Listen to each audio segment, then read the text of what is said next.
Like करें, subscribe करें, bell icon को दबाना ना भूलें।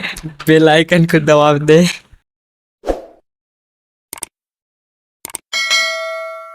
तो सॉल्यूशन 10% टोटल नंबर ऑफ बच्चा के क्या होगा? 100% होगा। 100% से तो ज्यादा बच्चा होगा नहीं।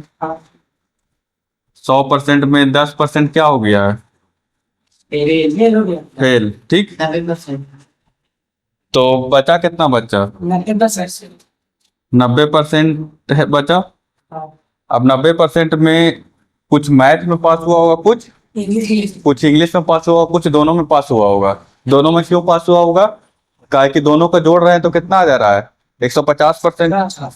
एक है 90% ही पास, तो मतलब कि कुछ एक्स्ट्रा है, तो 90% ही पास है। इसका मतलब क्या हुआ? और 80% बच्चा पास है किस में? मैथ में 80% मैथ में है ना? Yes sir. तो 80% मैथ में है। ठीक, टोटल पास स्टूडेंट कितना है? 90%। और मैथ में तो 80% है, तो 10% भी तो पास होगा। तो मतलब 10% ऐसा बच्चा है जो सिर्फ और सिर्फ इंग्लिश में पास है, ओनली इंग्लिश। समझ में आ रहा है कैसे? 80% मैथ में पास है, तो 10% तो अगर इंग्लिश में पास नहीं रहेगा तो फेल हो जाएगा। तो 10% किस में पास है? इंग्लिश पे। और बचा कितना? अब 80% बचा। ठीक, तो इसमें लिख देते हैं 10% किस में? इंग्लिश में। और उसी तरह आप देखो उसको, 70% इंग्लिश में है। 70% ना इंग्लिश में कितना है? हाँ, 70% इंग्लिश में है, तो ये सिर्फ इंग्लिश में हो जाएगा, ओनली। 10%। तो 70% इंग्लिश में है, और टोटल पास स्टूडेंट क्या है? तो मतलब 20% अगर मैथ में पास नहीं हुआ तो दोनों चीज में फेल हो जाएगा। ये समझ में आ रहा है? नहीं आ रहा है विक्की? चलो फिर से बताते हैं। देखो टोटल बच्चा पास कितना है? 90%। उसमें कह रहा है कि 80% मैथ में है, तो 10% मतलब फेल है। सिर्फ इंग्लिश में हो सकता है ना, मैथ में तो है नहीं। मैथ में आता तो फिर तो 90% हो जाता है। मतलब इंग्लिश में सिर्फ कितना है? 10%। सिर्फ और सिर्फ वो इंग्लिश में पास है, और कोई सब्जेक्ट में मतलब मैथ में नहीं है, दो ही सब्जेक्ट है ये। और फिर दिया हुआ कि 70% इंग्लिश में है, 70% इंग्लिश में है, तो 20% तो फिर फेल हो जाएगा। इसका मतलब 20% सिर्फ मैथ में होगा। 20% मैथ में नहीं रहता तो फेल हो जाता ना। तो क्या हो गया? 20% मैथ में, और इसका मतलब अब बाकी कितना बचा? 30 हो गया, 60%। 60% बचा ना। 20% सिर्फ मैथ में और 10% सिर्फ इंग्लिश में, तो 60% दोनों में। बस ये 60% दोनों कैसे बचा? देखो 10% सिर्फ इंग्लिश पास किया, सिर्फ और सिर्फ इंग्लिश, और 20% सिर्फ और सिर्फ मैथ, तो कितना बच्चा दोनों करेगा? 60% पास किया। देखो 60% कैसा? 20 और 30 हो गया, और 90 में से 30 जाएगा तो 60% बचा ना। ये समझ में आ रहा है? जैसे मान लो क्लास में 90 बच्चा है, वो 10% सिर्फ और सिर्फ इंग्लिश किया है, और 20% सिर्फ और सिर्फ मैथ, और ये दिया हुआ है कि टोटल 90 को है और बाकी सारा पास है, तो बाकी कितना बचा? 60%। 60% दोनों किया है। अब दोनों का दिया है 60% ऑफ टोटल स्टूडेंट, कितना दिया है? 144। 30% ये बचा फेल तो नहीं ना हुआ है? कहाँ फेल हुआ है? फेल इधर है, ये फेल हुआ है। मतलब एक सब्जेक्ट में फेल हुआ ना? एक सब्जेक्ट में फेल हुआ, हाँ, एक सब्जेक्ट में ये फेल हुआ, एक सब्जेक्ट में ये भी फेल हुआ, ये दोनों कोई में फेल नहीं हुआ। तो 60% ऑफ स्टूडेंट बराबर 144। तो 60 इंटू एक्स वाई 100 बटा 144, तो एक्स बराबर क्या आ जाएगा? 240। समझ में आया? ये कैलकुलेशन 60% दोनों पास किया ना, तो 60% 10% सिर्फ इंग्लिश किया, 20% सिर्फ मैथ किया, और पास तो 90% किया, तो बाकी कौन सब्जेक्ट किया होगा? दोनों। बाकी तो दोनों किया होगा ना। मतलब जो बच्चा 60% 10% सिर्फ इंग्लिश किया, हाँ, ये कैसे निकाले? उसने सैटर दिया था। नहीं 80 दिया था, 80% सिर्फ मैथ में पास हुआ है। तो 80% मतलब मैथ में हुआ, उसमें इंग्लिश वाला भी होगा। इंग्लिश का 80 बचा। 90 में से 80 किए तो 10 बचा, फिर 70 में से 90 घटाए तो 20 बचा, फिर 90 में से 30 घटाए तो 60 बचा। देखो इसको मैं तो दिमाग लगा लिया, तो सब दिमाग बढ़ गया। लिख लो। एक और तरीका बता देते हैं, एक यूनियन वाला चीज होता है, नया चीज सीखने के लिए मिलेगा।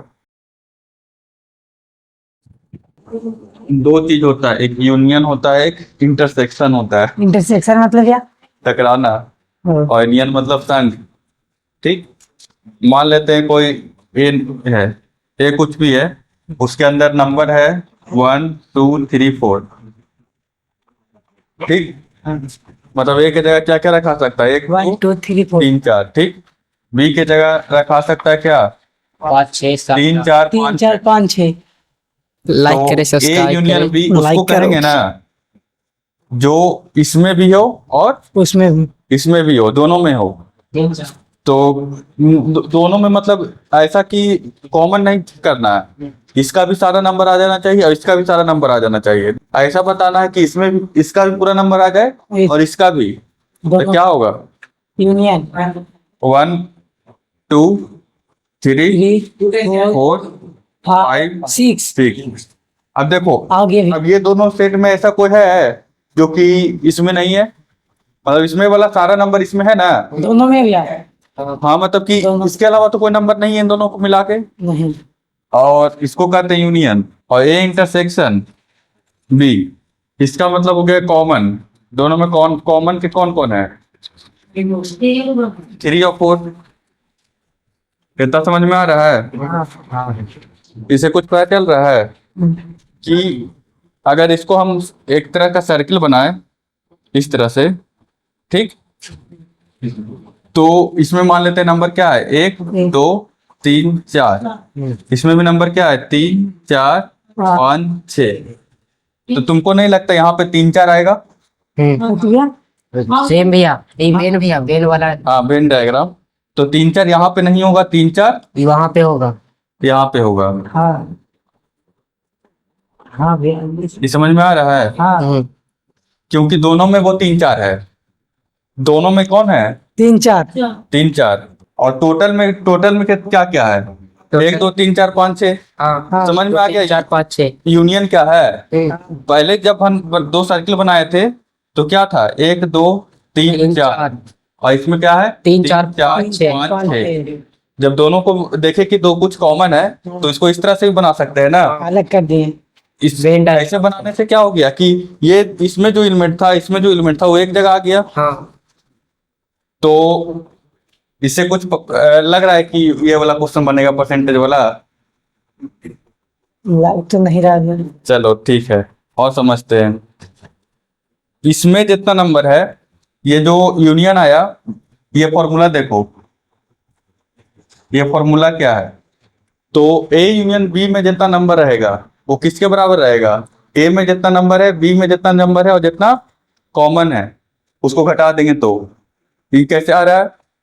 जैसे कि इन दोनों में नंबर में ये कॉमन वाला घटा देंगे, जैसे इन दोनों को जोड़ दिए, इन दोनों को जोड़ दो, ठीक, तो 3 4 2 बार आ जाएगा ना। हाँ, क्यों लिख देंगे? लेकिन अगर इसको घटा देंगे तो यही नंबर बचेगा। हाँ। समझा? हाँ तो वही लिखा हुआ है, दोनों के जोड़ दिए। जोड़ दिए मतलब ए यूनियन बी बी कर दिए, तो दोनों को जोड़ देंगे तो क्या हो जाएगा? ऐसे लिखा जाएगा 1 2 3 4 3 4 4। 6 मान लेते पूरा जोड़ लेते, 4 3 4 5 5 6, इस तरह से लिखा जाएगा ना। हाँ, लेकिन ऐसे गलत। लेकिन हम लोग को क्या करना है इसको, लेकिन फॉर्मूला के हिसाब से देखो, इसको एक बार लिखेंगे, एक बार इसको, और इसमें अगर 3 4 घटा दे तो हो जाएगा काम। हाँ, हाँ। समझ में आ रहा है? 3 4 5 6 डायरेक्ट हो पहले क्या लिखे? ए यूनियन बी का फॉर्मूला क्या लिखे? ए नहीं लिखे, ए में जितना था, बी में जितना था, और फिर जो कॉमन था उसको घटा देंगे। तो इसको घटा दिए तो इसको उड़ा दो, इसको उड़ा दो, तो बचा नहीं नंबर। कहाँ? 4 भी नहीं उड़ा है। क्या? हाँ, 4 उड़ा दो। एक ही को उड़ेगा ना। समझ में आया फॉर्मूला क्या कह रहा है? एक जैसे कि ये 2 बार इसमें भी आ जाएगा, इसमें भी आ जाएगा, तो कॉमन वाला एक और घटा देंगे। और ये टोटल है, हाँ इधर वाला। ये टोटल है, ये टोटल है, दोनों को अलग अलग करके जोड़ेंगे तो ये टोटल है। और ये क्या है, ये ए में जितना है फिर बी में जितना है और दोनों में कॉमन जो है। घटा देंगे। हाँ चलो अब देखते हैं क्वेश्चन को। समझ में आया क्या? ये फॉर्मूला बस समझ में आया? एक ही फॉर्मूला। हाँ फॉर्मूला के साथ फॉर्मूला ही है, बस फॉर्मूला समझ में आ गया था कहाँ से। ए यू बी का मतलब ए यूनियन बी लिखे भैया ना। हाँ यू मतलब यूनियन, उल्टा यू मतलब इंटरसेक्शन, इंटरसेक्शन मतलब कॉमन। कॉमन। दोनों में कॉमन क्या क्या। तो अब देखो इसमें क्या दिया है कि 10% फेल हो गया है, हुआ है ना, हाँ तो मतलब 90% पास हुआ है। हाँ हाँ 90% में 70% क्या पास हुआ है? इंग्लिश। इंग्लिश 80% कितना हुआ? मैथ। ठीक, अब हमको निकालना है क्या कि ऐसा बताओ कि दोनों पास हुआ है, इंग्लिश भी और मैथ भी। मैथ भी, मतलब दोनों चीज किस में आएगा? इंटरसेक्शन में कॉमन। हाँ हाँ और ये क्या हो जाएगा? ए एन एन बी, और ये दोनों है। हाँ ये समझ में आ रहा है? हाँ। ये दोनों के जोड़ के है ये, हाँ 90। तो ये 90 हो जाएगा ए यूनियन बी। हाँ और ये कितना हो जाएगा? 70। ये कितना हो जाएगा? 80 सी माइनस हमको जो निकालना है 10 नहीं, 10 से हाँ ये एक से निकालना। ये जो दोनों में पास हुआ है, जो इंग्लिश में भी पास हो गया है और मैथ मैथ में में भी। भी। मैथ में भी पास हो गया है, तो अब इधर से निकल जाएगा एन, इंग्लिश में भी और मैथ में भी कितना हो जाएगा? 60। 60%। डायरेक्ट आ गया। डायरेक्ट का इसलिए कहा गया। घटा दो ना, 8 7 कितना हुआ? 15 कितना होगा? 15 150। 150 150 में से 90 जाएगा तो 60। 60। समझा? हाँ, अच्छा समझ। माइनस में माइनस कट गया, यही आसान है। हाँ ये क्योंकि फॉर्मूला याद रख लो तो इसको लिख लो, बोलो। ये समझ में आया? बहुत आसानी तरीका से बन गया, उसमें ही समझेगा नहीं कि 10% फिर 20%, ये आसान है। लेकिन ये फॉर्मूला याद रहना चाहिए, ए यूनियन बी बराबर ए बी इंटरसेक्शन। माइनस के ऊपर का